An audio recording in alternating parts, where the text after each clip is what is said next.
Pemirsa, kita ke kabar lainnya, anak wartawan yang tewas dibakar bersama keluarganya di Kabupaten Karo melaporkan dugaan pembunuhan berencana ke Mapolda Sumatera Utara. Sejauh ini pemirsa, Polda Sumut telah menetapkan 2 tersangka untuk kasus pembakaran rumah wartawan Tribrata TV. Kedua tersangka adalah eksekutor pembakaran rumah yang menyebabkan sang wartawan beserta istri, 1 anak dan 1 cucunya tewas. Namun anak korban yang tidak ada di rumah saat kejadian meyakini para korban terlebih dahulu dibunuh sebelum rumahnya dibakar. Karena terdapat luka parah senjata tajam di bagian perut pada 2 korban termasuk sang wartawan.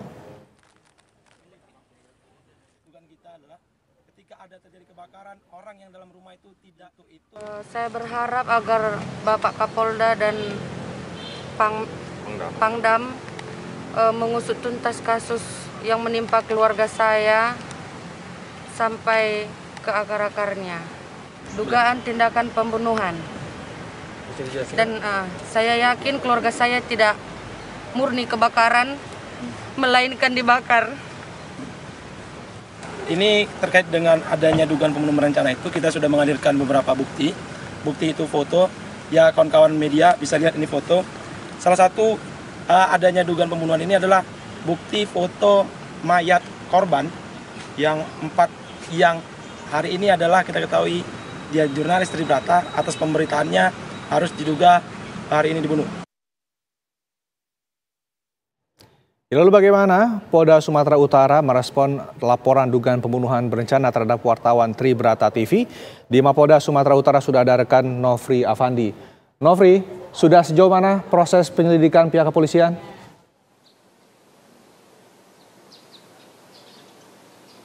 Ya, Rendra dan juga pemirsa, terkait kasus tewasnya Riko Sempurna Pasaribu, wartawan Tribrata TV yang tewas akibat diduga adanya pembakaran rumahnya dengan cara disengaja. Kini Mabes Polri telah memberikan asistensi kepada Polda Sumatera Utara untuk membongkar dan menangani kasus tersebut. Hingga saat ini hampir sekitar 2 pekan pasca kejadian, Polda Sumatera Utara telah mengamankan 2 orang tersangka yang berinisial R dan juga Y.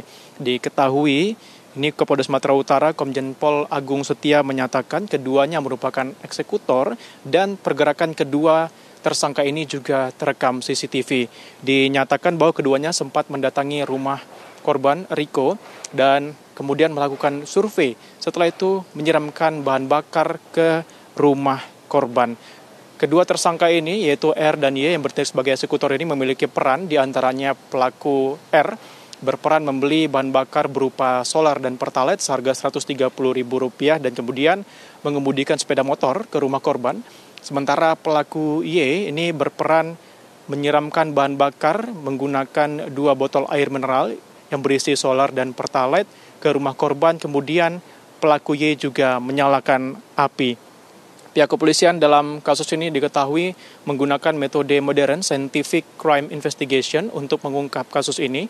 Nantinya dalam metode ini pada tahap akhirnya yaitu menyimpulkan dengan prinsip-prinsip objektivitas, jujur dan akuntabilitas yang dipedomani sehingga hasil dari pemeriksaan forensik akan dijadikan alat bukti dalam sidang pengadilan berupa keterangan ahli. Sebelumnya juga Lembaga Bantuan Hukum LBH Medan bersama tim pencari fakta Komite Keselamatan Jurnalis KKJ menyatakan bahwa peristiwa yang menimpa Riko Sempurna Pasaribu ini bukanlah murni kebakaran, melainkan adanya dugaan tindak pidana pembunuhan berencana. Diketahui bahwa Riko ini terpantau dalam media sosial Facebook miliknya, santer memberitakan pada tanggal 21, 22, dan 26 Juni 2024 tentang dugaan adanya praktik judi yang melibatkan anggota TNI di wilayah Karo, tepatnya di Jalan Kapten Bom Ginting, Kelurahan Padang Mas, Kecamatan Kabanjahe, Kabupaten Karo, Sumatera Utara.